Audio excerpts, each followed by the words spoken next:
प्रणाम गुरुदेव।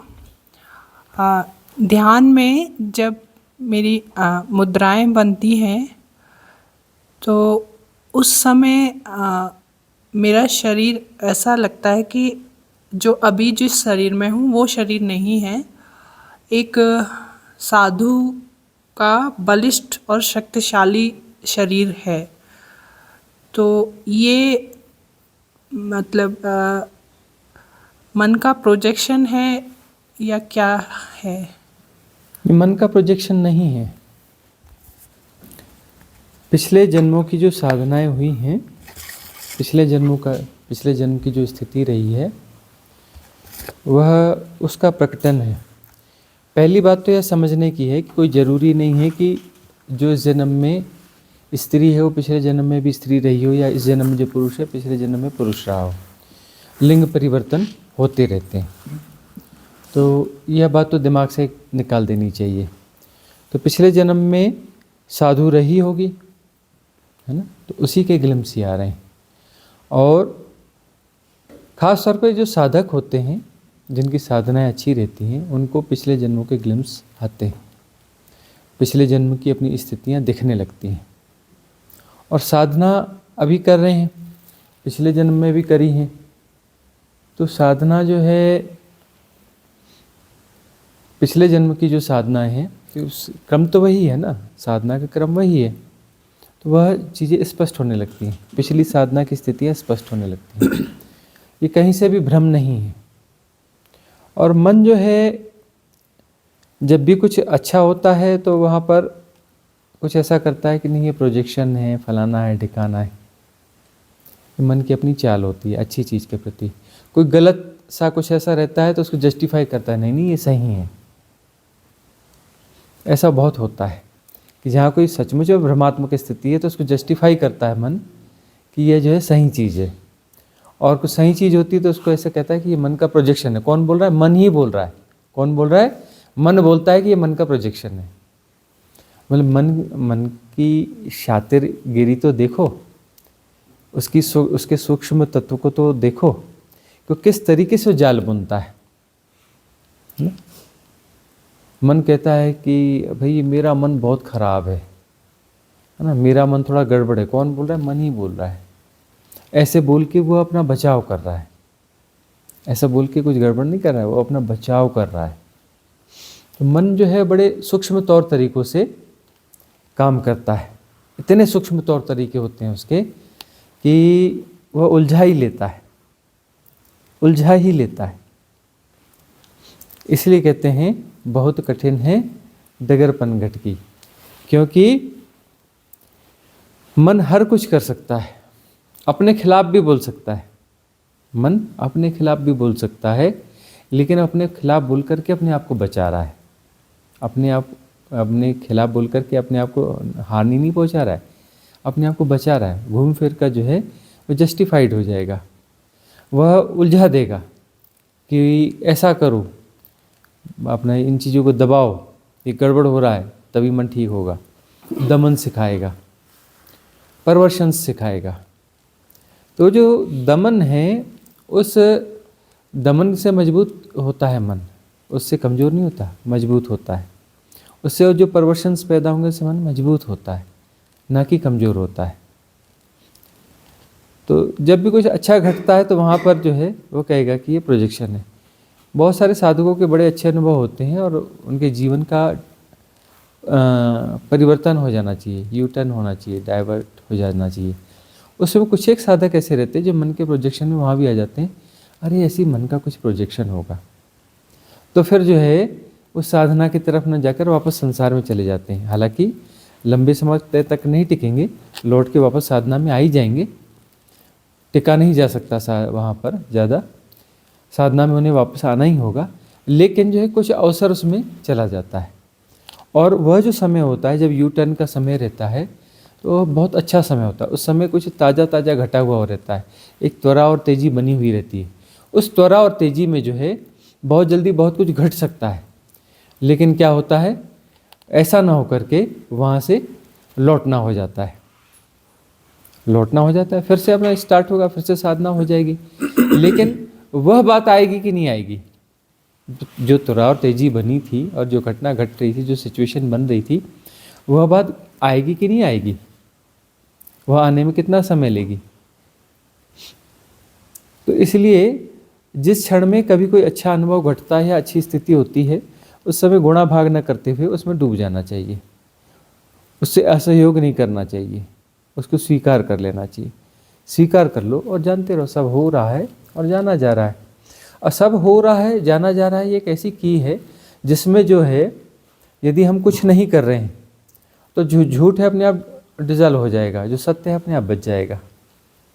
लेकिन क्या है कि हम उसमें नहीं पढ़ते, सब हो रहा है, सब जाना जा रहा है, उसमें नहीं पढ़ेंगे।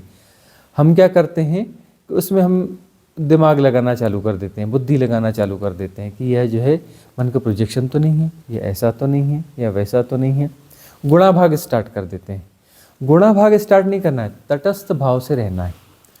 तटस्थ भाव से जो जैसा है, जैसा का तैसा जानते रहें, वो अपना स्वरूप अपने आप प्रकट करेगा ना। तटस्थ भाव से हम जानेंगे तो अपना स्वरूप जो है जैसा का तैसा प्रकट कर देगा। यदि वह झूठ है तो झूठ की तरह प्रकट हो जाएगा, सत्य है तो सत्य की तरह प्रकट हो जाएगा। न करेंगे तो, करेंगे तो हमने अपना मिश्रण कर लिया, है ना। मन का प्रोजेक्शन तो नहीं है, बोल कौन रहा है, मन बोल रहा है ना। मन मिल गया ना उसमें। अब मन मिल गया तो उसमें सत्य कैसे पता चलेगा, सत्य और असत्य का पता कैसे चलेगा।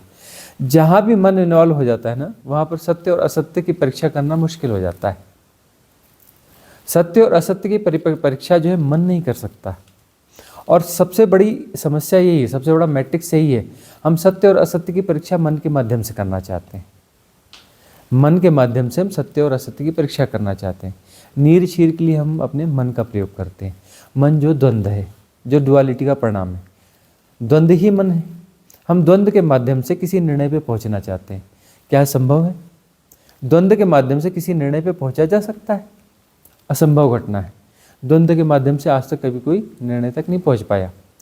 तटस्थ भाव से साक्षी रह करके जब जो जैसा हो रहा है उसको जैसा का तैसा स्वीकार किया जाता है, तब भीतर से प्रतिसंवेदन के माध्यम से निर्णय आते हैं।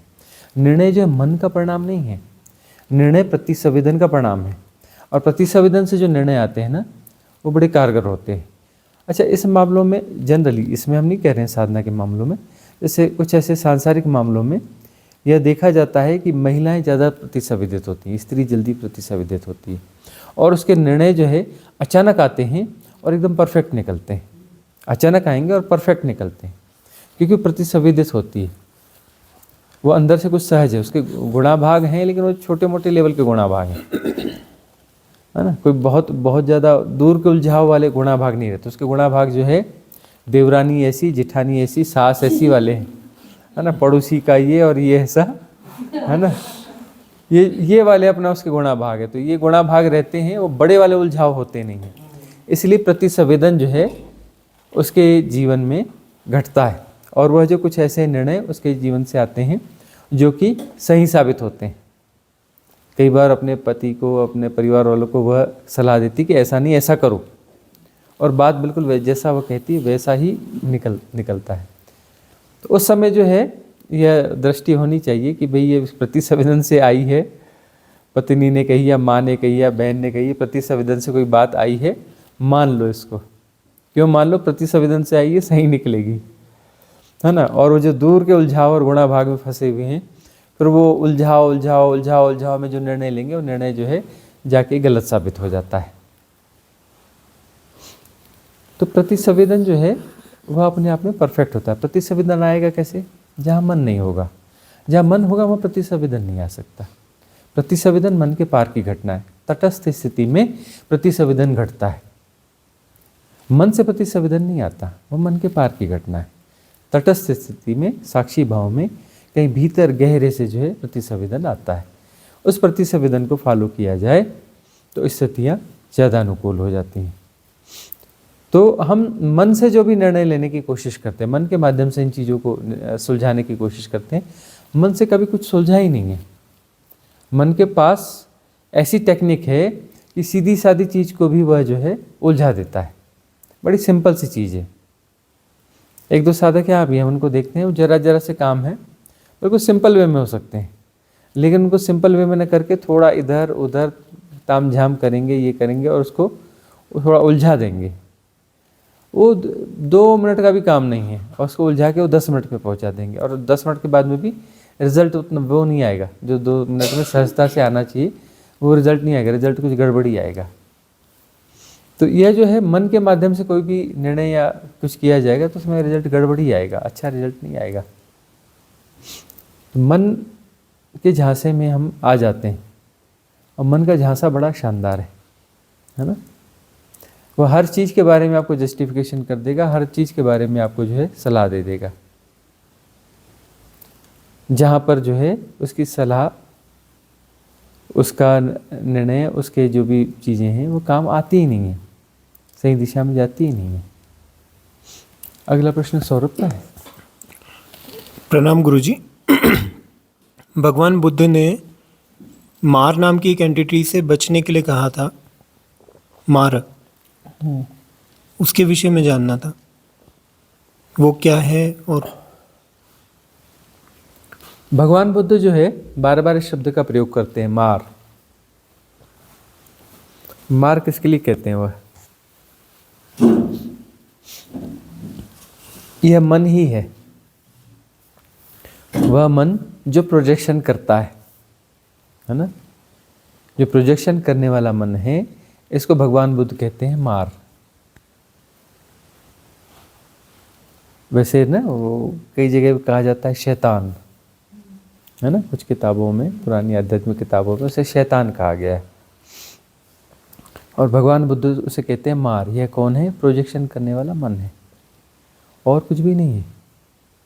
मार और कुछ नहीं, प्रोजेक्शन करने वाला मन है। वह हर चीज़ के बारे में प्रोजेक्ट कर देता है। देखते नहीं, रात में तुम सोए हो, तुम्हें प्यास लगी, और जो है सपना तुम्हें पहुंचा देगा झरने के पास में, बढ़िया ठंडे पानी का, ताज़े पानी का झरना, और तुम चुल्लू लगाकर पानी पी रहे हो, पिए जा रहे हो, पिए जा रहे हो, पिए जा रहे हो, तुम्हारी नींद नहीं टूटती, लेकिन प्यास भी नहीं बुझती। सपने के झरने में पानी पिया ना, उससे प्यास जो है बुझती नहीं है। इवन तुम देखो, लघु शंका होती है ना, सुसु आती है, तो वह जो है मन बताएगा कि तुम जो है सही जगह पहुंच गए और वो कर रहे हो, और गए कहीं भी नहीं, गए कहीं भी नहीं। और कुछ बच्चे जो है इस स्थिति में ऐसा हो जाते हैं कि वो रियली जो है बिस्तर पर ही सुसु कर देते हैं, क्योंकि वहाँ पर जो है उस मन के साथ में तादात्म्य पूरा हो गया, 100% हो गया, कोई कन्फ्यूज़न वहाँ नहीं बचा, तो वैसा ही हो जाता है। तो मन जो है कितना सूक्ष्म मैकेनिज्म है, सोचो तो सही। वह जो है फाल्स चीज़ों को, उसका प्रेजेंटेशन कितना ज़बरदस्त रहता है फाल्स चीज़ों के लिए। फाल्स प्रोजेक्शन भी उसका ऐसा रहता है कि फाल्स जैसा लगता ही नहीं है, रियली लगता है। इसीलिए तो संसार है ना। संसार कितना रियल है। संसार किसने बनाया? परमात्मा ने? बिल्कुल गलत बात है, परमात्मा ने तो संसार बनाया नहीं। संसार तुम्हारा मन बनाता है, संसार तुम्हारा कृत है, तुम्हारा बनाया हुआ है, तुम्हारा सृष्ट है, तुमने बनाया है। इसलिए हर व्यक्ति का संसार अलग अलग होता है, हर व्यक्ति की संसार की परिभाषाएं अलग होती है, हर व्यक्ति की संसार की व्याख्या अलग होती है। किसी भी एक परिस्थिति या एक क्षेत्र में कुछ व्यक्तियों को, किस समूह को ले जाओ और वहाँ पर उसको घुमा फिरा लो, उस परिस्थिति से उसको गुजार दो, और उन सब से कहो कि अपने अनुभव लिख दें, तो हर जितने व्यक्ति हैं सबके अनुभव अलग अलग होंगे, एक जैसे बिल्कुल नहीं होंगे। जबकि परिस्थिति एक ही थी, घटना एक ही थी, लेकिन सबके अनुभव अलग अलग होंगे। ऐसा क्यों होता है? क्यों? क्योंकि सबके संसार अलग अलग हैं, स्वयं के कृत संसार हैं, सबकी प्रायोरिटीज अलग अलग हैं, है ना। अब देखो कि कुछ अच्छे पेड़ हैं, उनको देखने के लिए एक समूह इकट्ठा हुआ है, ठीक है ना। सबकी प्रायोरिटीज अलग अलग हैं। कुछ कहेगा वाह बड़ी कीमती लकड़ी है, इससे तो बिल्डिंग बड़ी अच्छी बनेगी, है ना। कोई उसको देखकर कहेगा कि यह पेड़ जो है बहुत खूबसूरत है, और कोई जो है उनको देखकर मंत्रमुग्ध हो जाएगा और आसन लगा के ध्यान में बैठ जाएगा उन्हीं पेड़ों को देख करके। कोई जो है उन पेड़ों को देख करके इतना प्रभावित होगा, गीत गाने लगेगा। कोई उन पेड़ों को देख करके चित्र बनाने लग जाएगा, और किसी को पेड़ दिखेंगे ही नहीं। तो क्या पागलों की तरह इधर कर रहे हो, क्या है यहाँ, यहाँ तो कुछ भी नहीं है ना। ऐसे कुछ लोग हैं। एक हम जो है झरनों में खूब जाते रहे, झरने, नदियाँ, जंगल, पहाड़, वही जंगल पहाड़ वाले झरने, खूबसूरत जंगल पहाड़, वहाँ पे झरनों में जाते रहे। तो कई बार कुछ ऐसे लोग जो है हमारे साथ ज़बरदस्ती में आ जाते रहे कि अरे कहाँ जाते हो, क्या है, हम भी तो देखें, क्या आ जाए। तो यहाँ क्या करते हो, यहाँ तो कुछ भी नहीं है, यहाँ कुछ भी नहीं है। वहाँ पर नदी बह रही है कलकल करती हुई, वहाँ झरना बह रहा है साफ पानी का, दोनों तरफ पहाड़ हैं, सुंदर वन हैं, बड़ी बड़ी शिलाएं हैं, कुछ पक्षी उड़ रहे हैं वहाँ पर, तितलियाँ उड़ रही हैं। क्या कुछ नहीं है वहाँ पर, आकाश निरभ्र है वहाँ पर, हवाएं मस्त चल रही हैं, क्या नहीं है वहाँ पर। वो बोलते हैं यहाँ क्या कर रहे हो, यहाँ तो कुछ भी नहीं है। उसके लिए कुछ भी नहीं है, उसकी प्रायोरिटी अलग है। वह कहता है कि सड़क होती, कुछ गाड़ियाँ दौड़ रही होती, चीपों चीपों हो रही होती, कुछ दुकानें होती, हलचल होती, उसको बोलता है रौनक। कुछ मच्छर काट रहे होते, है ना, कुछ नालियों की बदबू आ रही होती, है ना, उसको कहता है बड़ी रौनक है यहाँ पे। और रौनक वाली जगह पे रहना चाहिए। ये कहाँ, वहाँ कुछ भी नहीं है, वहाँ जाके रहते हो। ये बात समझ में ही नहीं आती, मालूम है। अबव 80% लोगों को ये बात जरा भी समझ में नहीं आती। उनको लगता है ये पागलपन कर रहे हैं, ये जो है पागलपन कर रहे हैं। कर क्या रहे हैं, जिंदगी गंवा रहे हैं। ये क्या कर रहे हैं, जिंदगी गंवा रहे हैं। जिंदगी पैसा कमाने के लिए, आगे बढ़ने के लिए, तरक्की करने के लिए, हाँ, और ये गंवा रहे हैं। इतना समय वहाँ जंगल में बैठे रहते, इतने समय में तो व्यापार करते, कितना पैसा कमा लेते, है ना। और पैसा कमा के वो क्या करेगा, छोड़ जाएगा, या पैसा कमाते कमाते वो ऐसी स्थिति में आ जाएगा, वो पैसा वो हॉस्पिटल वालों को देगा, है ना, उन झंझटों में पड़ेगा। उसके लिए उसने जीवन गंवा दिया। उसके लिए जीवन का मूल्य नहीं है, धन का मूल्य है। क्या बोलते हैं, चमड़ी जाए पर दमड़ी न जाए, है ना। ऐसे लोगों भी बहुत सारे हैं, चमड़ी चली जाए लेकिन दमड़ी नहीं जानी चाहिए। तो प्रायोरिटीज क्या है, प्रायोरिटीज के आधार पर चीज़ें तय होती है ना। आपकी प्रायोरिटी क्या है। किसी की प्रायोरिटी है कि ये, हमने एक कविता लिखी थी, कुछ बेकार दिन। उसमें यह आशय यह था कि एक व्यक्ति के हिसाब से, एक पात्र है, उसके हिसाब से वो कविता लिखी थी कि कभी कभी ऐसा होता है मैं कुछ छुट्टियां मार लेता हूँ, मैं कुछ छुट्टियां मार लेता हूँ और जीता हूँ अपने लिए। कुछ करता हूँ ऐसा जो मेरे लिए अनुकूल हो, सुखदायी हो।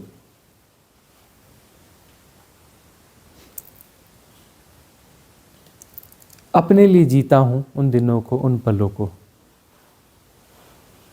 और वे दिन मेरे लिए सुखदायी होते हैं लेकिन मेरे परिजनों के लिए दुखदायी होते हैं।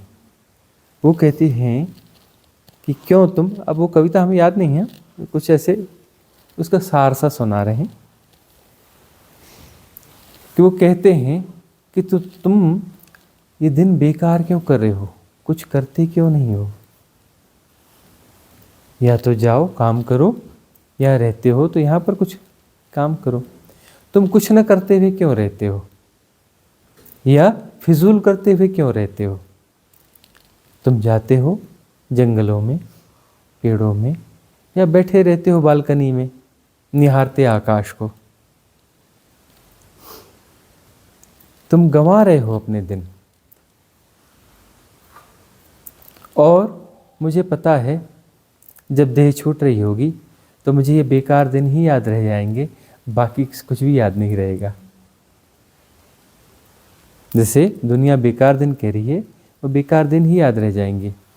यही मेरी संपत्ति होगी जब मैं अपने लिए जिया, खालीपन को जिया, कुछ न करते हुए जिया।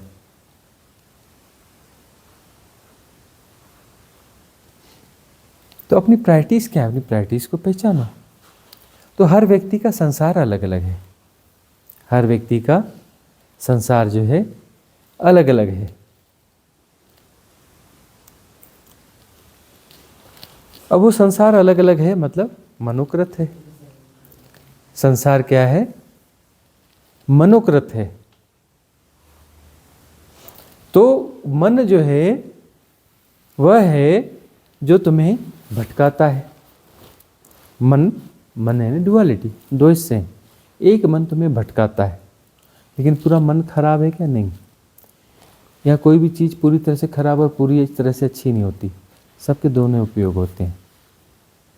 तो मन का एक बड़ा हिस्सा वह खराब है, मतलब जिसको हम कहेंगे सबकॉन्शियस माइंड, है ना।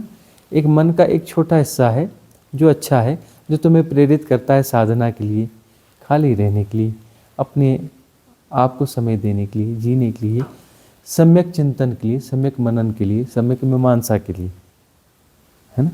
वह अच्छा मन होता है। तो ये जो मन है, जो बड़ा मन है, जो तुम्हें भटकाता है, जो तुम्हें उलझाता है, जो तुम्हें प्रोजेक्शंस में डालता है, तरह तरह के प्रोजेक्शंस आते हैं, इस मन को वो कहते हैं मार। बुद्ध कहते हैं यह क्या है? मार।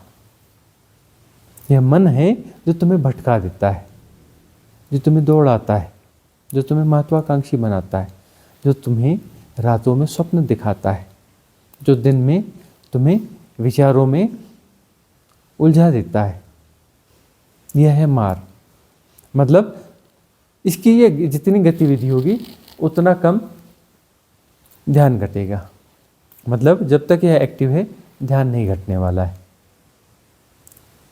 जब तुम अपने साथ हो, सहज हो, तो ध्यान घटता है, और तुम अपने साथ नहीं हो, असहज हो, यानी मार से ग्रस्त हो। असहज हो मतलब मार से ग्रस्त हो।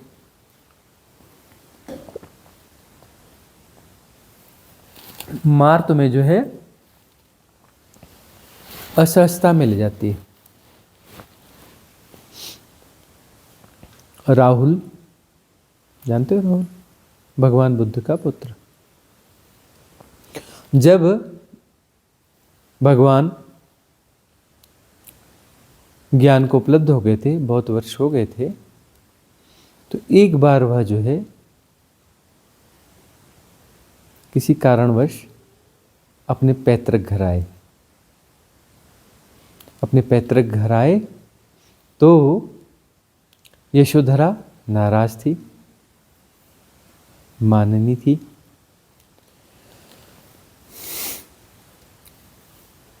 तो यशोधरा ने एकांत पा करके बुद्ध से कहा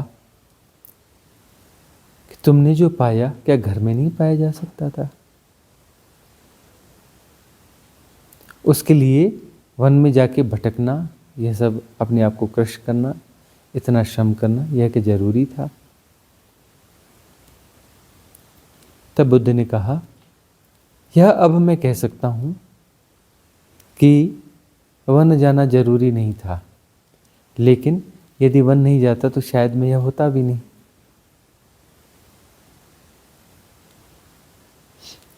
समझने वाली बात है कि घर में रह के भी हो सकता है ना, लेकिन इसी जन्म में होगा इसकी संभावना फिर कम हो जाएगी। तो दांव खेलते हैं, जब हमारी प्रायोरिटी टॉप प्रायोरिटी हो जाती है तो हमें कोई भी उलझन नहीं चाहिए, टॉप प्रायोरिटी हो गई। अब जो कहते हैं कि अपने जो दायित्व हैं, अपने दायित्वों का निर्वहन करना चाहिए, बिल्कुल करना चाहिए। लेकिन अब किसी की टॉप प्रायोरिटी है, उसकी साधना कुछ ऐसी है, उसकी टॉप प्रायोरिटी है तो वो निकल जाएगा, तो उसके ऊपर कोई पाप लगेगा? बिल्कुल नहीं लगेगा। काहे का पाप लगेगा? अब कल को हम मर जाए तो उसका परिवार जिएगा कि नहीं जिएगा? भाई जीवन का कोई भरोसा है क्या? कल को मर जाए तो उसका परिवार वो भी मर जाएगा क्या? वह तो जीता रहेगा ना। संसार किसी के लिए रुकता है क्या? रुकता है संसार? नहीं रुकता ना। तो मान लो कि वो मर गया, सन्यासी का वो करते हैं कि नहीं, पितर का कार्यक्रम करते हैं ना, कौन सा 13वें दिन करते हैं? हाँ 13वें दिन करते हैं, 12वां या 12वां दिन होता है, 13वां दिन होता है, ऐसा कुछ होता है, जिसमें घर में जो भी सन्यासी हुए हैं उनका जो है क्या करते, पिंडदान करते हैं, या जो भी करते होंगे पितर के कार्यक्रम जो भी करते हैं ना पितृपक्ष में, उसका कुछ किया जाता है। वह गया है तो उसका अगले साल ही करते, अगले साल भी उसका कर देते हैं। क्यों कर देते हैं? वो तो मर ही गया उनके लिए, है ना। तो यह शास्त्र सम्मत है कि जो भी सन्यासी हुआ उसके जो पितर के कार्यक्रम कर देने चाहिए। क्यों कर देना चाहिए? वो तो मर ही गया, उनके लिए तो मर ही गया ना, तो उसके पितर के कार्यक्रम कर देना चाहिए, मरा हुआ मान लेना चाहिए कि जिस रूप में था उस रूप में मर गया वह। अब उसकी प्रायोरिटीज बदल गई। सन्यासी को क्या करते हैं, सन्यास पहले जैसे पुरानी परंपरा में दिया जाता रहा तो चिता सजाई जाती थी, और चिता में उसको जो है कपड़े बदल देना, मुंडन कर देना, मतलब पुराने स्वरूप को मिटा देना, पुराने स्वरूप को मिटा देना ताकि उसकी आइडेंटिटी वहाँ से मिट जाए। और उसके बाद में उसको चिता में लिटा दिया जाता था और नीचे से आग लगा दी जाती थी। जैसी आग लगा दी जाती थी तो उसको फिर जो है गुरु आकर के हाथ से उठाकर ले आएगा कि वह तो गया, अब तू इधर खड़ा हो जा। खड़ा होकर देखिए चिता जल रही, किसकी जल रही है? उसकी जल रही है जो पुराना वाला था, है ना। उसका तो स्वरूप बदल गया, उसके बाल दाढ़ी मूछें सब साफ कर दी, स्वरूप बदल दिया, कपड़े बदल दिए, नाम बदल दिया, और वह अब नहीं रहा। आइडेंटिटी तोड़ दी जाती रही। तो जो है अपनी प्रैक्टिस के ऊपर निर्भर करता है।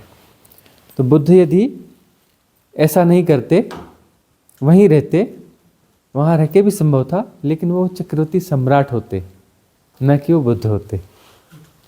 उनके भाग्य में दो संभावनाएं थी, है ना। सभी ज्योतिषियों ने कहा या तो यह चक्रवर्ती सम्राट बनेगा या फिर जो है एक बहुत प्रसिद्ध सन्यासी बनेगा, आत्मज्ञान को उपलब्ध होगा, और कुछ भी हो सकता है, कुछ भी हो सकता है। तो उन्होंने सन्यास उनकी प्रायोरिटी बनी, उन्होंने दांव खेला, वैराग्य बोध जागा, तो उनसे प्रति संवेदन से जिए, तो जो हुआ सही हुआ, गलत कुछ भी नहीं हुआ। ठीक है, कथा कहानियाँ हैं, अगले लेखक लिखते हैं कि उन्होंने गलत किया, यशोधरा के नाम से गीत कविताएं किताबें लिख देते हैं, यशोधरा का यह दुख है, यह फलाना है, यह ढिकाना है ना।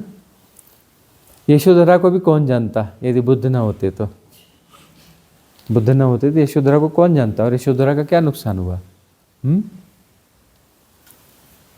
और उन्होंने बुद्ध को चिढ़ाने के लिए राहुल को बुलाया और उससे राहुल से कहा, देख पहचानता है यह कौन है? यह तेरे पिता है। यह कौन है? तेरे पिता हैं। जा इनसे अपनी वसीयत मांग, जा इनसे अपनी वसीयत मांग। किसने कहा? यशोधरा ने राहुल से कहा। राहुल की बात चल रही थी ना, और राहुल चला गया पिता के पास, पिताजी प्रणाम, मेरी वसीयत मुझे दे दो। माँ ने कहा तो उसने भी कह दिया, ठीक है बेटा, वसीयत जो मेरी है मैं तुम्हें देता हूँ। उन्होंने अपना जो भिक्षा पात्र था उसके हाथ में दे दिया, है ना, और अपना जो भी वो उच्चारण करते होंगे, वो मंत्र वगैरह उच्चारण किए, उसके सर पे हाथ रखा, है ना, और बेटा कहा, ये मेरी वसीयत है, आज से तू भिक्षु हुआ, आज से तू भिक्षु हुआ। थोड़ी औपचारिकताएं हैं, आगे पीछे हम कर लेंगे, तुझे कौपिन दे देंगे, तेरे वस्त्र बदल देंगे, तेरा मुंडन कर देंगे, तेरे बाल निकाल देंगे, मुंडन कर देंगे और तेरे वस्त्र बदल देंगे, अब तू भिक्षु हो गया। यशोधरा जो है दिल धक्के से रह गया कि अब एक बच्चा बचा था और यह भी इन्होंने ले लिया, और गलती तो उसी की थी, उसने नहीं कहा कि वसीयत मांग, तो उन्होंने अपनी वसीयत दे दी, यही मेरी वसीयत है, ये भिक्षा पात्र है और इसको धारण कर, और मेरी वसीयत है, मैं भिक्षु बनाता हूँ। भिक्षु हो गया तू, अब तू राजकुमार नहीं रहा, अब तू भिखारी हो गया, भिक्षु हो गया। और राहुल ने उनके चरण छुए और कहा मुझे स्वीकार है। यशोधरा पहले घबराई और उसके बाद उसने कहा अब मैं पीछे अकेले क्या करूंगी, अब मुझे भी दीक्षा दे दो, मुझे भिक्षुणी बना लो। तो उन्होंने उसे भी जो है भिक्षुणी बना लिया। अब राहुल जो है वहाँ रहता था जहाँ उनका जेतवन और 2 वन थे ना, एक और कौन सा वन था, एक था जेतवन, और कौन सा था, हाँ वहाँ पर जो है जहाँ बुद्ध रहते थे, कभी यहाँ रहते थे कभी वहाँ रहते थे। तो वहाँ पर जो है उनकी अपनी पर्णकुटी में रहते थे। तो पास के एक पर्णकुटी में उसको भी एक कुटी मिल गई। किसको मिल गई? राहुल को मिल गई। एक बार कुछ संयोग हुआ, कुछ ऐसे अतिथि आए, कुछ और आए होंगे, भिक्षु आए होंगे इधर उधर से। तो अब जो है जगह नहीं थी, तो जो कुटी राहुल के लिए थी वह उन्हें दे दी गई। राहुल के लिए कुटी दे दी गई तो राहुल के पास अब सोने के लिए जगह नहीं थी, छोटा बच्चा था। तो वह जो है रात में इधर उधर न देखकर पिता की पर्णकुटी के बाहर कहीं पर ऐसे गुमड़ करके पैर से कोड़ करके वहीं कहीं सो गया। उसे रात में स्वप्न आया। क्या स्वप्न आया? एक भयानक हाथी पागल हो गया है और पागल होकर के वह दौड़ रहा है राहुल के पीछे। छोटा सा बच्चा वो भाग रहा है और हाथी उसके पीछे दौड़ रहा है, उसको कुचलने की कोशिश कर रहा है। यह दुःस्वप्न किसका चल रहा है? राहुल का चल रहा है। और बुद्ध अंदर से ही फिर आवाज देते हैं, अपनी पर्णकुटी के भीतर से ही आवाज देते हैं, हे मार, तुम मेरे पुत्र को डरा नहीं पाएगी। पुत्र मतलब राहुल पुत्र ऐसा नहीं, वो सारे भिक्षुओं को पुत्र कहा करते थे।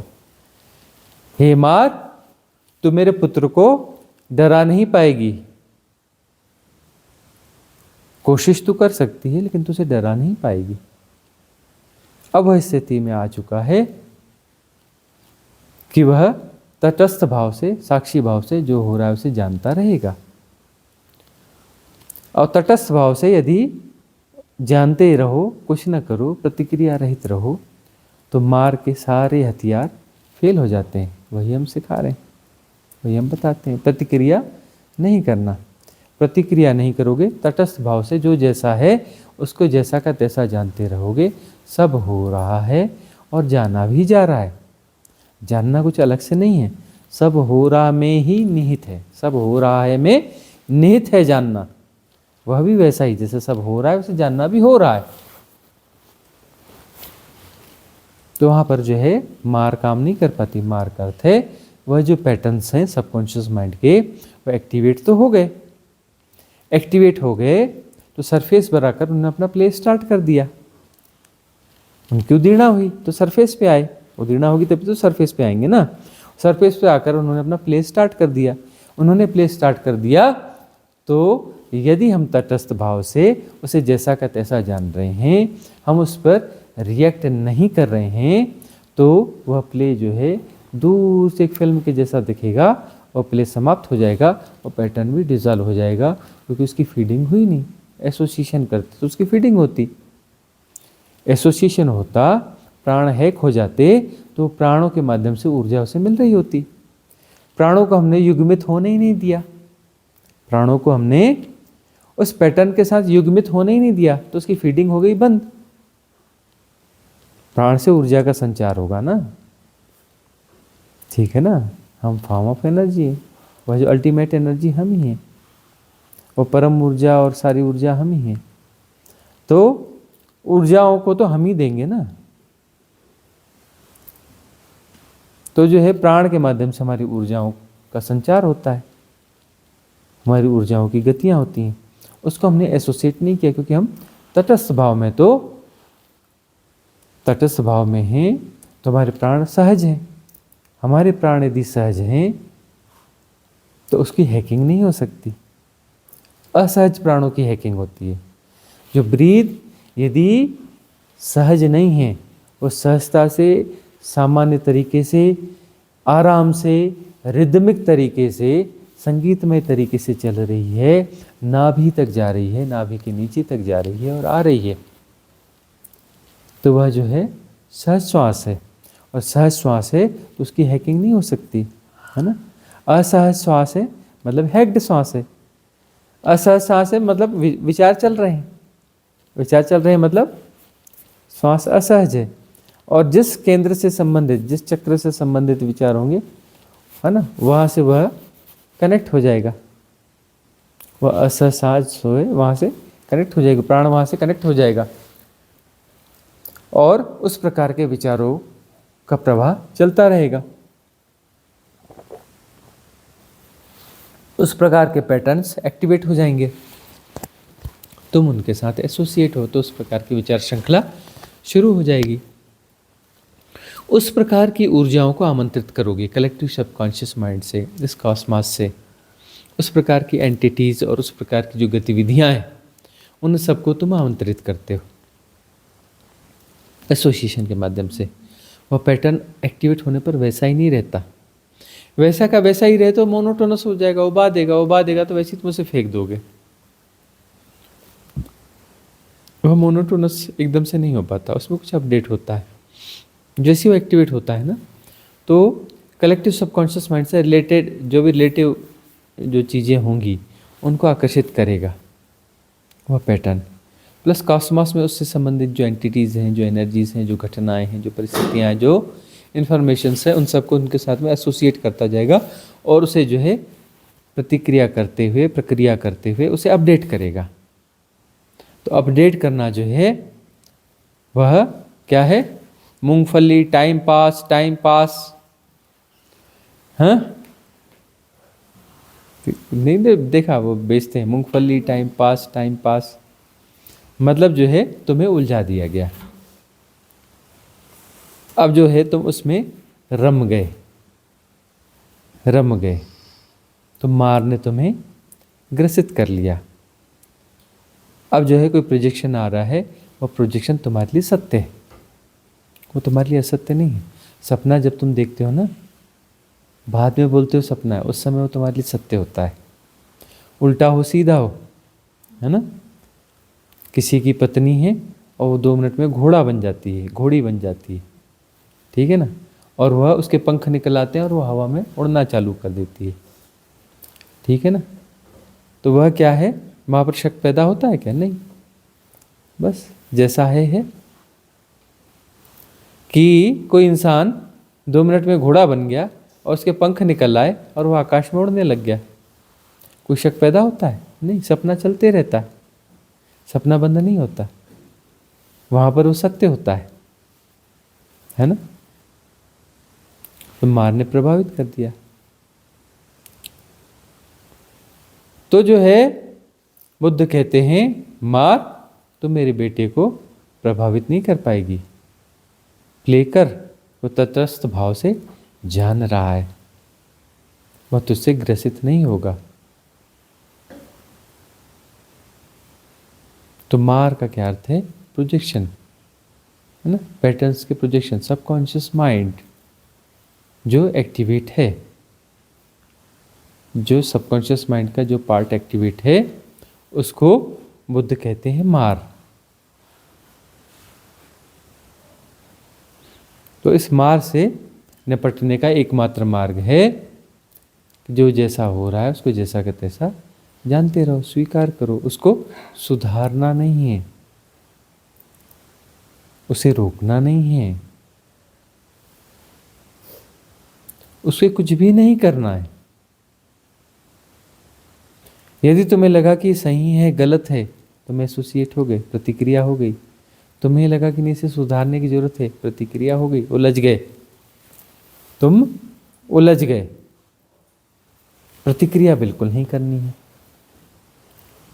प्रतिक्रिया नहीं करोगे तो पार हो जाओगे। साधु कौन?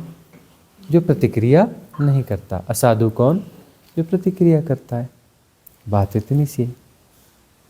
प्रतिक्रिया नहीं करोगे तो मार जो है स्वयं मर जाएगी, सारे पैटर्न डिज़ॉल्व हो जाएंगे, सबकॉन्शियस माइंड क्लीन हो जाएगा, क्लिनजिंग हो जाएगी। जब क्लिनजिंग हो गई तो मार उसके बाद शेष नहीं रह जाएगा, सबकॉन्शियस माइंड उसके पास और चेतन मन शेष नहीं रह जाएगा। तो हमारे पास एकमात्र सूत्र है कि करना कुछ नहीं है, करने वाले सब बिगाड़ देते हैं, बिना किए सब ठीक हो जाता है। कुछ नहीं करोगे तो मार को मरना पड़ेगा। ठीक है ना? अगला प्रश्न, हाँ जोर से पूछ लो यहीं से। गुरुजी, आपने भी कहा कि हर एक का संसार अलग अलग रहता है, सबकी खुद के मन के प्रोजेक्शन रहते हैं। तो पैरेलल यूनिवर्स, मतलब हमारे शास्त्रों में काकभूषुंडी करके एक कैरेक्टर है जिन्होंने मतलब बताया है कि उन्होंने महाभारत और रामायण को बहुत बार होते हुए देखा और हर बार अलग अलग तरीके से देखा। तो पैरेलल यूनिवर्स एग्जिस्ट करता है और मतलब किस तरह से वो रहता है? काकभूषुंडी की जो भी कथा होगी, अब हमें तो उसके बारे में ज़्यादा कुछ पता नहीं है, लेकिन हमें यह पता है कि काकभूषुंडी यानी कि ऐसे कौओं के राजा है ना, जो कि अमर है ना, अमर हैं। अब अमर हैं, उन्होंने कुछ ऐसा कोई जल स्रोत का पानी पी लिया जिसको पीने के बाद अमर हो जाते हैं, है ना, और वह अमर है। तो ऐसी कथा गढ़ी जाती है, ऐसा कुछ है नहीं, वो सिंबल क्रिएट किए जाते हैं। तो काकभूषुंडी जो हैं वो अमर हैं, तो अमर हैं और वो सब जान रहे हैं, सब के गवाह हैं। तो गवाह हैं तो उनको ये पता चलता है कि रामायण तो बार बार घटती है, महाभारत बार बार घटती है, मतलब सृष्टि में चीज़ें दोहर रही हैं, है ना, सृष्टि में चीज़ें दोहर रही हैं, हर चीज़ साइक्लिक है। देखते नहीं, ऋतुएं साइक्लिक हैं, 6 ऋतुएं, है ना। तो ग्रीष्मकाल आएगा, है ना, फिर क्या आ जाएगा, हेमंत आ जाएगा, फिर क्या आएगा, शिशिर आ जाएगा, फिर शरद, बसंत, जो भी है, शरद, शिशिर, बसंत, फिर ग्रीष्म आ जाएगा, है ना।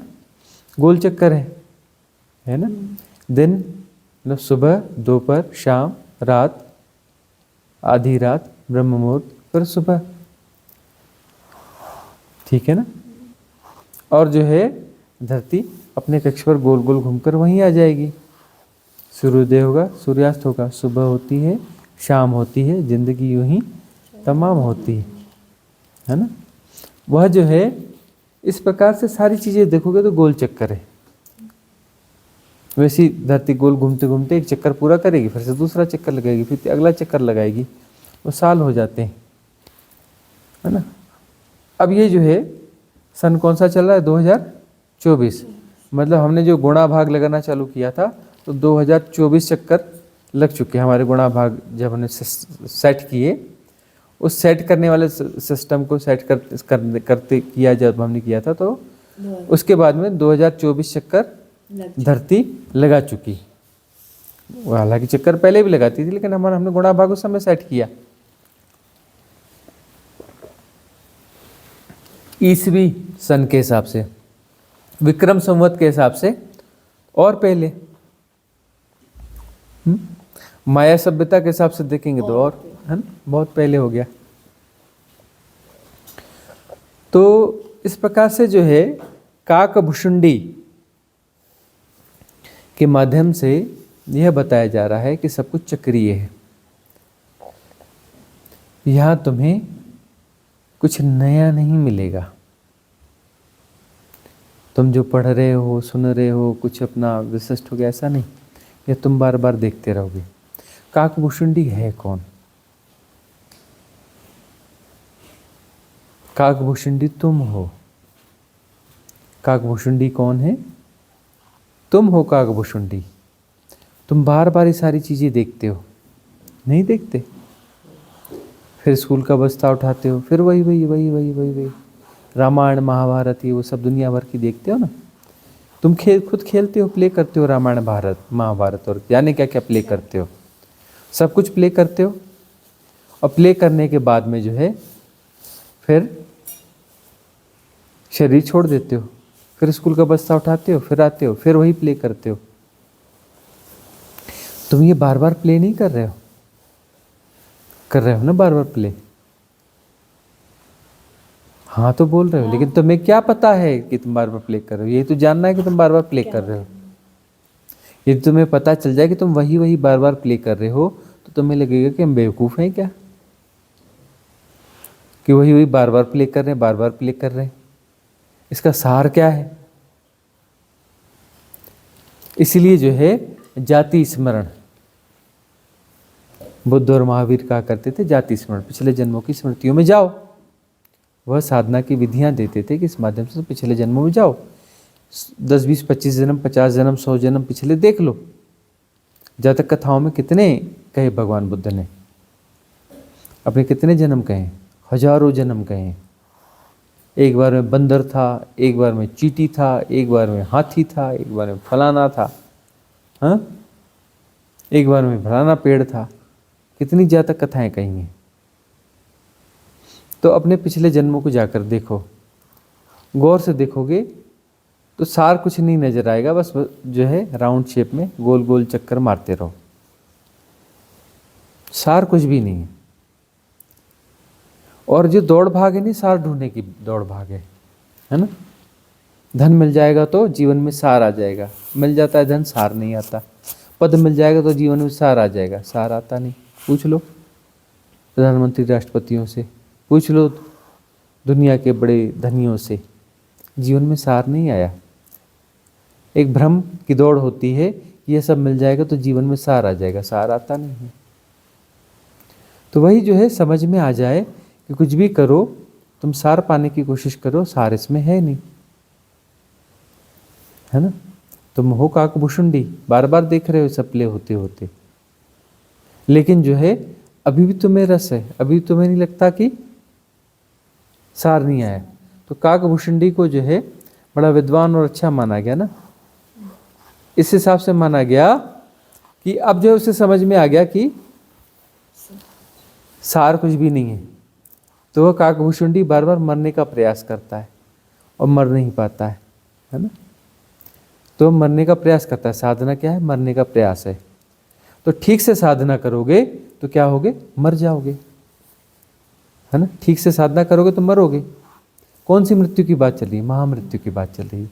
ये वाली मृत्यु की बात नहीं है। तो शरीर इधर मरा, इधर पैदा हुआ, फिर स्कूल का बस्ता उठा के चला आएगा, है ना। तो किस मृत्यु की बात चल रही है? महामृत्यु की बात, जिसके बाद कोई जन्म और मृत्यु नहीं होता, ये दोहराव नहीं होता। तो काकभूषुंडी जो है अभिशप्त हो गया है, कि मरना चाहकर भी नहीं मर पा रहा है, मरना चाहकर भी नहीं मर पा रहा है। और उसे पता, वो कह रहा है कि मुझे पता है कि ये रामायण बार बार होती है, महाभारत बार बार होती है, संसार ऐसे ही चलता है। संसार का मतलब होता है गोल चक्कर, पता है ना। शाब्दिक अर्थ क्या होता है संसार का? संसार का अर्थ होता है चक्रीय गति। संसार का क्या अर्थ होता है? चक्रीय गति, साइक्लिक मूवमेंट। संसार का मीनिंग क्या है? Cyclic movement. तो यह गोल चक्कर है, इसका कोई सार है नहीं। गोल गोल गोल गोल गोल गोल घूमते जाना है। हासिल आया शून्य, हासिल कुछ आता नहीं। लेकिन तब भी मन जो है बीच में भरमाता है, नहीं नहीं थोड़ा और दौड़ो, और दौड़ो, मिल जाएगा। तुम धीरे दौड़ रहे हो, तुम तेज दौड़ो तो मिलेगा, है ना। तो पश्चिमी सभ्यता कहती है और तेज दौड़ो, और तेज दौड़ो, और लग्जरी बनाओ, और यह करो, वैसा करो तो मिलेगा, और मिलेगा। गो फास्ट। बदले में क्या हो गए वो लोग? अध पगलों से पूरे पगले हो गए, अध पगलों से पूरे पगले हो गए। बात करते अंग्रेजों से मिलना कैसे, ज़्यादातर अंग्रेजों से उनमें परसेंटेज ज़्यादा है, बड़े एग्रेसिवली बात कर, जैसे मशीन बात कर रही हो ना, एग्रेसिवली अपने आप को एक्सप्रेस करेंगे, यह करेंगे, बिल्कुल मशीनों जैसे झटके दे दे के बात करेंगे, है ना। हर चीज़ पे बहुत जोर लगाएंगे, कहने में बड़ा जोर लगाते हैं, डरे हुए कि सब किया, सारे प्रयोग किए, सब असफल हो गए। तो उस डर से और ज़्यादा कोशिश करते हैं, और ज़्यादा जोर लगाते हैं, और फ्रस्ट्रेट हो रहे होते हैं, है ना। और उन्हीं के बीच के कुछ फ्रस्ट्रेट लोग जो है अपने आप को क्या बोल देते हैं, साइकोलॉजिस्ट, है ना। वो कुछ थोड़ा सा डिग्री करके वो बैठे, वो भी वही हैं, वो भी पगले हैं, है ना। एक पगले दूसरे पगलों का इलाज करेंगे, पगले पगलों का इलाज करते हैं। सब एबनॉर्मल हो गए, गो फास्ट में, है ना। और सीखना क्या है, गो स्लो, धीरे चलो, थम के चलो।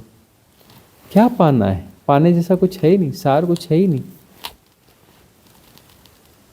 और वो भरमाते हैं और तेज दौड़ो, कुछ तो सार मिल जाएगा। अरे भाई सार यहाँ है ही नहीं, दौड़ने भागने की जरूरत ही नहीं है। स्लो, जितना जरूरी हो ना उतना ही चलो, बस जरूरत से ज़्यादा के चक्कर में जाना ही नहीं।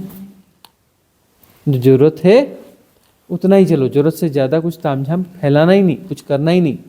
गो स्लो, उसमें जो है व्यर्थता का बोध और सघन हो जाएगा, और सघन हो जाएगा, तो तुम जो है साहस कर पाओगे। काकभूषुंडी आत्महत्या की कोशिश करता है लेकिन मर नहीं पाता, जख्मी होता है, यह होता है, वह होता है, और बाद में फिर जो है आ करके वहीं पे बैठ जाता है, उसी पेड़ पर, उसी डाल पर। और फिर देखता है रामायण हो रही है, महाभारत हो रही, घट रही है, हाँ, देखता रहता है।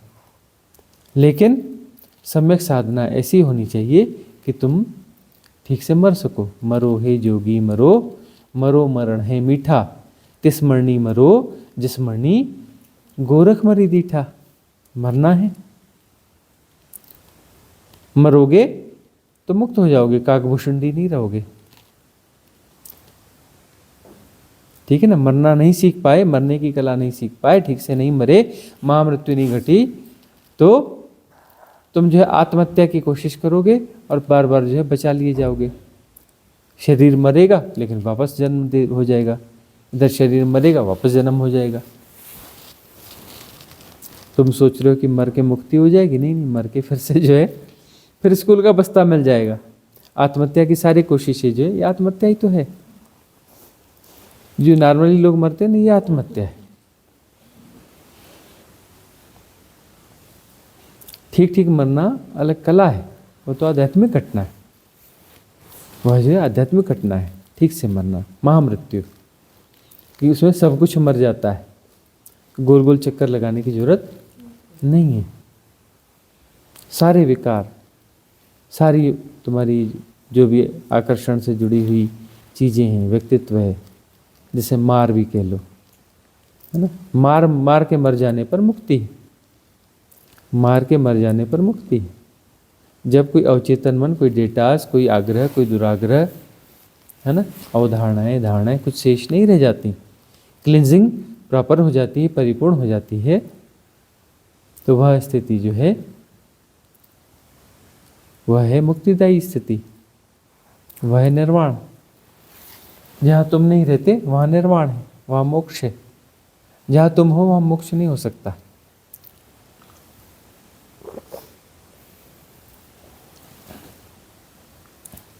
तुम हो मतलब काकभूषुंडी हो, उसी पेड़ पर बैठे रहोगे, उसी डाल पे बैठे रहोगे, है ना, और सब भोगते रहोगे, सारे दुख भोगते रहोगे। और दुखों के बावजूद तुम जो है ऊबते नहीं हो। तुम कहते हो थोड़ा और तेज दौड़ो, थोड़ा और तेज दौड़ोगे तो दुख दूर हो जाएंगे, थोड़े और प्रयास करो तो दुख दूर हो जाएंगे। अरे ये संसार दुख है, संसार दुख है, ये दूर कैसे होगा? तुम संसार में हो तो तुम दुखी रहोगे ही। संसार क्योंकि दुख है, संसार का होना ही दुख है, संसार में होना ही दुख है। इसका कारण है और इसका निवारण भी है। कारण को समझो और निवारण कर लो, निवारण कर लोगे तो निर्वाण हो जाएगा। यही तो देशना है ना बुद्ध की।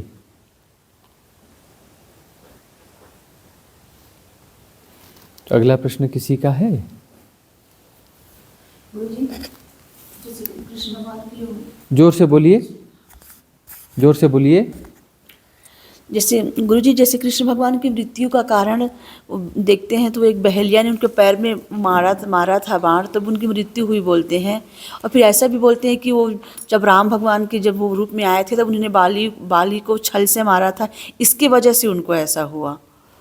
तो उस समय भी वो तो आत्मज्ञानी ही रहे थे, इस समय भी थे, तो फिर ऐसा क्यों हुआ उनके साथ? फिर देखो, ये जो कथाएं चलती हैं ये सब सिंबॉलिक कथाएं हैं, है ना। ये सारी जो है सिंबॉलिक कथाएं हैं। इसको यदि बिल्कुल उसी तरीके से देखोगे तो लज जाओगे कि बाली को छल से मारा, हाँ, छल से मारा, तो इस कारण जो है अब जो है अगले जन्म में ऐसा हो जाएगा, धोखे से कोई तीर मारेगा और उससे मृत्यु होगी। और कथा तो ये भी कहती है उन्हें पता था कि ऐसा होने वाला है, तो बराबर वहाँ जाके नदी के किनारे पेड़ के नीचे जा कर के वहाँ रहने लग गए। शायद बहेलिया यहाँ आएगा, वो शायद क्या शिकारी आएगा और जो है अपना तीर चलाएगा और यहाँ लगेगा और यहाँ पे मृत्यु होगी, है ना। तो ये सब मतलब बस कथा है ये। देखो, है तो सब कथाएं ही, लेकिन सिंबॉलिक होती हैं। यह है कि छल कपट जो है उसको जो है वापस कहीं न कहीं उसका भुगतान करना पड़ेगा। छल कपट किया, भले किसी भी कारण से किया, अच्छे के कारण किया, किसी भी कारण किया, छल कपट हुआ तो उसका भुगतान करना पड़ेगा। तो अगले जन्म में आओगे तो उसका भुगतान करोगे। वो मतलब जो कर्मा थ्योरी को जो पुष्ट करते रहे होंगे, उन्होंने उस चीज़ को हाईलाइट किया कहीं ना कहीं से। और राम और कृष्ण जो है वो उसी के अवतार हैं, विष्णु के अवतार हैं, तो उनको ऐसा ऐसा करना पड़ा। तो वो जो किसी की थ्योरीज़ को लेकर चले, कुछ थ्योरीज़ हैं, उन थ्योरीज़ के हिसाब से वो चीज़ें चलती हैं। वो सही भी होती हैं, गलत भी होती हैं। उनके सही तरीके से खोलोगे तो सही हो जाएंगी, गलत तरीके से खोलोगे तो गलत हो जाएंगी। अब हम इसको ज़्यादा खोलने के चक्कर में क्यों नहीं है, उसमें तुम उलझते चले जाते हो। इसको खोलो तो तुम उलझते चले जाओगे, फिर ये क्या है, इसका क्या है, वो क्या है, वो क्या है ना। ये खोलते खोलते जो है तुम ही खुल जाओगे, हाँ, तुम्हारा ही खेल ख़त्म हो जाएगा। इन्हें खोलते, इसमें उलझते पुलझते जो है तुम्हारी मृत्यु आ जाएगी। इसमें उलझते पुलझते तुम्हारी मृत्यु आ जाएगी। अरे अपनी साधना करो, अपने बंध खोलो, जागो अपने भीतर। कथाएं तो बहुत सारी हैं, कितनी कथाओं में उलझोगे, लाखों कथाएं हैं। उनको अनफोल्ड करते करते जीवन तो बहुत छोटा है, चला जाएगा। तो कथा कहानियों में जीवन बहुत गंवा लिया। वही काकभूषण की चर्चा चल रही है ना, कि वह जो है उन्होंने कहा कि मैं तो रामायण भी देखता रहता हूँ घटते हुए, महाभारत भी घटते रहते हुए देखता हूँ, न जाने कितनी असंख्य रामायण घट चुकी, राम कथाएं घट चुकी, और अपना जो है महाभारत घट चुकी, अनंत बार देखा। तो उनके बीच से तुम सार निकालने की कोशिश कर रहे हो, जो बार बार घट रहा है वही घट रहा है, उसमें से सार क्या निकाल रहे हो। देखना यह है कि यह सब असार है। असार को असार की तरह जानना है, असार को असार की तरह जानना है, उसमें सार नहीं ढूंढना है। तुम यही तो मूर्खता कर रहे हो कि जो असार है उसमें तुम सार ढूंढने की कोशिश कर रहे हो। जो असार है उसमें तुम सार ढूंढने की कोशिश कर रहे हो, यही तो मूर्खता कर रहे हो, इसीलिए तो फंसे हुए हो। जागो। कब तक ये गोल गोल चक्कर लगाते रहोगे, कब तक घन चक्कर बने रहोगे, कब तक घन चक्कर बने रहोगे। जागो। भोर भई सवेरा हुआ, जागो।